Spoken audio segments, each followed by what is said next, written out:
మిమ్మల్ని ఈ 4 నెలల్లో 3 సార్లు మిస్ అయిపోయింది. నేను ఒక కార్యక్రమానికి రావడం, ఆ ముందు రోజు మీరు ఆడకూడంటే చెప్పారు. అవును, ఆ ముందు ఆ తర్వాత రోజు మీరు అలా నంద్యాల పక్కన ఒక ఊరు ఇలా 3 సార్లు. హరే కృష్ణ. అందరూ ఒక్కసారి 2 చేతులు. హరే కృష్ణ హరే కృష్ణ కృష్ణ కృష్ణ హరే హరే, హరే రామ హరే రామ రామ రామ హరే హరే. భారత్ మాతాకి. చాలా ఆనందంగా ఉంది. బంగారేశ్వరం గారు మనకి ఈ భాగ్యాన్ని ఇచ్చారు. మనం అందరం ఇటువంటి ఉద్దండుల నుంచి వినేటువంటి భాగ్యం మళ్ళీ మళ్ళీ మనకు లభిస్తుంది. అది తెలుగువారిగా మన అదృష్టం. ఎందుకంటే ఇందాకే చెప్పారుగా పద్మనాభుడి యొక్క చరిత్రలో ఆ ఆవుకి గడ్డి ముళ్ళై గుచ్చుకుంటుందని. అలా కాకుండా ఈ తెలుగు నేల మీద పుట్టినటువంటి ఎందరో మహానుభావులు ఎంతో జ్ఞానాన్ని మనకి రచనల రూపంలో కావచ్చు, ప్రవచనాల రూపంలో కావచ్చు ఇస్తూ ఉన్నారు. ఆ అమృతత్వాన్ని, ఈ తతక్యం విషయం నేను కూడా అంటే ఆ పాంప్లెట్లో చదివాను, ఏమిటిది అనుకున్నాను.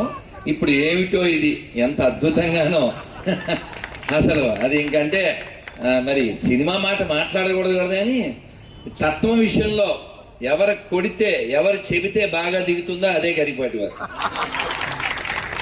నొక్కి చాలా అద్భుతంగా మనం ప్రశ్నించుకోవాలి మళ్ళీ మళ్ళీ. నాకు వారు చెప్పిన వారిని మిస్ అయిపోయాను. ఈ 4 నెలల్లో 3 సార్లు మిస్ అయిపోయాను. చాలా కార్యక్రమాల్లో వారు చిత్తూరులో వారు వెళ్ళిపోయిన తర్వాత తర్వాత ఇంకా ఎక్కడో నంద్యాలలో నేను వెళ్ళిన తర్వాత మర్నాడు వారు రావడం. సో ఇవాళ మా భాగ్యం, మా బంగారయ్య గారు ఇచ్చిన భాగ్యం, శంకర్లు వారు మనకు అనుగ్రహించిన భాగ్యం. వారి కంఠం నుంచి ఈ తతక్యం మనం విన్నాం.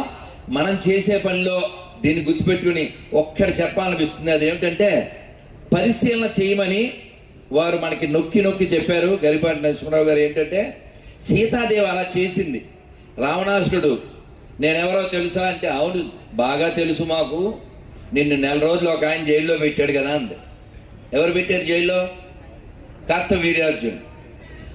ఆ కార్తవీర్యార్జున్ని అన్ని బాహువులు నరికినటువంటి పరశురాముణ్ణి నిలువరించిన వాడు నా రాముడు వచ్చి నిన్ను కూడా నిలువరిస్తాడు, నిన్ను వేసేస్తాడని అచ్చదెల్లు.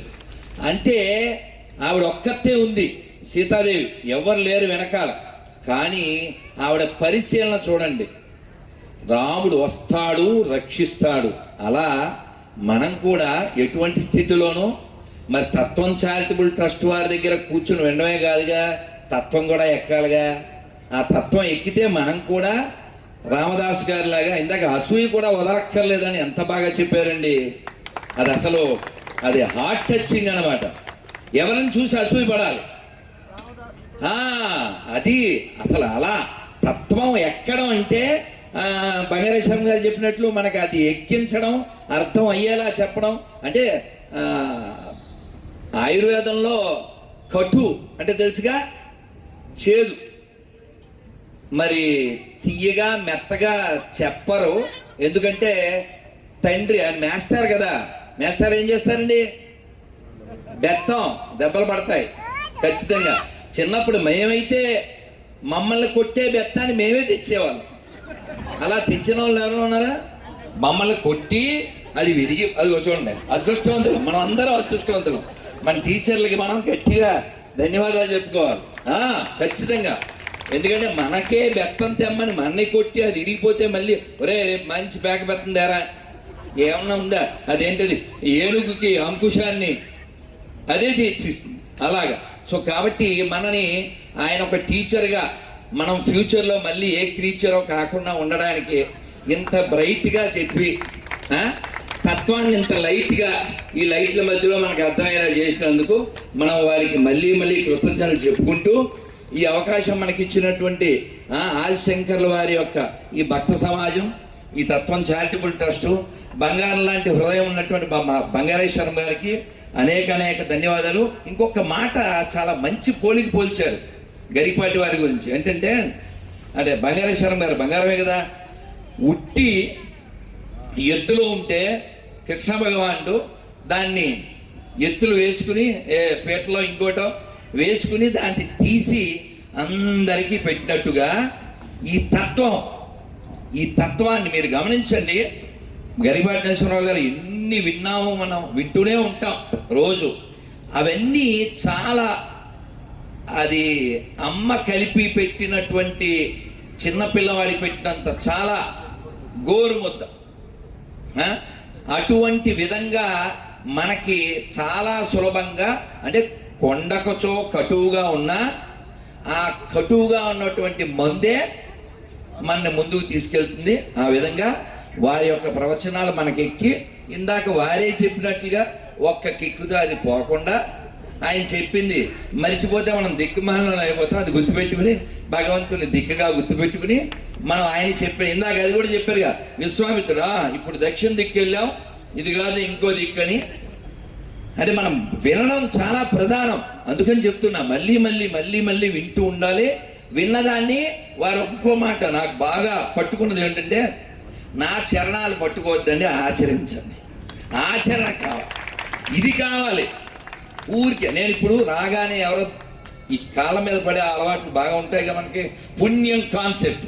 నన్ను ముట్టుకోకండి, నేను సాక్స్ వేసుకోద్దాం అనుకున్నా, బాగుండదని వేసుకోలే. కానీ ఎవరో అదృష్టం, ఈ ముట్టుకుంటే ఏదో వచ్చేస్తుంది, పట్టుకుంటే ఏం పట్టుకోవాలి? ఆ చెప్పింది పట్టుకోవాలి. ఆ చెప్పింది పట్టుకుంటే అది మనని పట్టుకుంటే మనం ఆయన్ని పట్టుకుంటాం. మళ్ళీ ఈ శరీరాలు ఏవి మనకు రాకుండా ఉంటాయి. అందుకని ఆ చెప్పింది విందాం, ఇలా ఆనందంగా ఉందాం. శంకరుల యొక్క కృపని మనం పొందుదాం. జయ జయ శంకర, హర హర శంకర. వారిని ఒక్కసారి శిరస్త్రాణంతో. ఇది నాకు రెండోసారి దక్కిన భాగ్యం.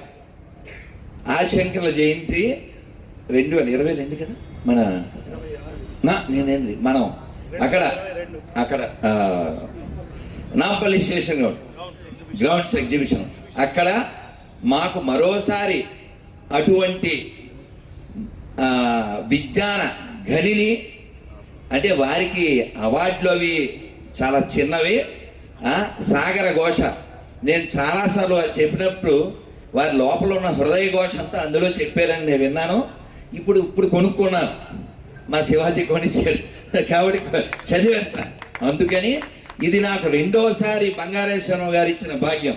ఆనందంగా గట్టిగా ఒకసారి మనందరి కరతాళ ధ్వనుల మధ్యలో అదే విధంగా మా దంపతులు వచ్చి అమ్మగారికి వారికి